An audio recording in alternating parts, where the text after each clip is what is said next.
Choisissez d'être heureux. Choisissez d'être heureux. Choisissez d'être heureux.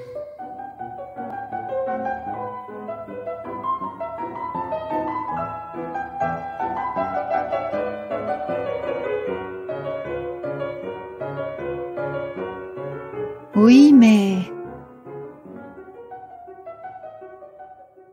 Tiens, c'est la période des cadeaux de Noël. Alors là, il va falloir s'en occuper, hein. Bon, en même temps, avouez, c'est une épreuve chaque année.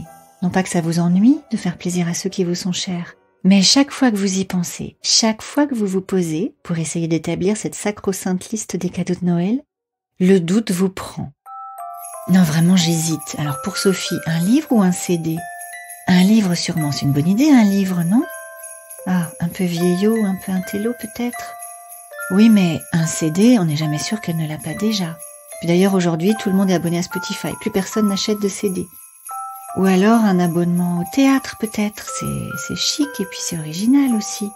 Oui, mais elle va jamais au spectacle parce qu'elle a pas le temps et ça colle pas avec son planning. Et le petit vélo s'est remis en route dans votre tête.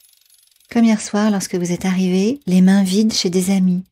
Parce que les fleurs, c'est périssable. Et les bonbons ou les macarons, c'est plutôt commun. Ou encore comme l'été dernier, lorsque vous avez voulu changer de canapé. Et là, on vous a rétorqué « Oui, mais cette couleur-là, celle dont tu rêves depuis des semaines, ah, ça n'ira pas du tout avec ton tapis. » Bon, puis d'ailleurs, elle est sûrement plus disponible, cette couleur. C'était celle de la collection hiver.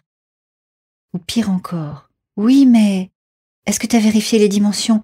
Parce que c'est pas sûr qu'il loge dans ton salon, entre les étagères et la cheminée. » Notre esprit est si agile pour se convaincre lui-même que ça ne collera pas.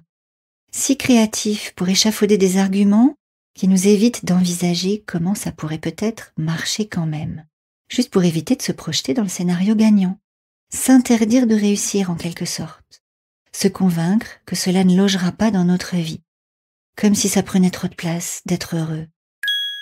Oui, mais je risque de manquer le dernier métro. Non, pas cette fois-ci, la prochaine fois, dans une vie future. Notre vie est remplie d'occasions manquées, de soirées inachevées et de rêves inassouvis.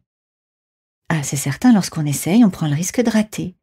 Mais tout de même, mieux vaut le regret d'avoir échoué que le remords de ne pas avoir essayé, non? Un peu comme cet ami, si souvent éconduit qu'il en avait presque fait une philosophie. Bah, au pire, elle me dit non, ce serait presque normal. Le cadeau, ce serait qu'elle me dise oui cette fois-ci. Ça, ce serait une belle surprise, non? Et si la vie me disait oui? On n'est jamais à l'abri d'une bonne surprise. Puis c'est comme pour le loto finalement. 100% des gagnants ont tenté leur chance, n'est-ce pas?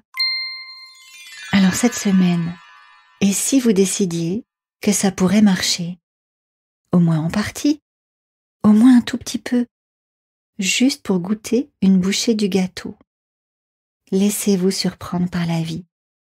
Tentez votre chance. Essayez juste pour voir.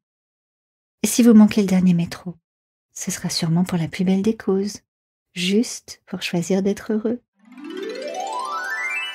Belle journée à vous et choisissez d'être heureux.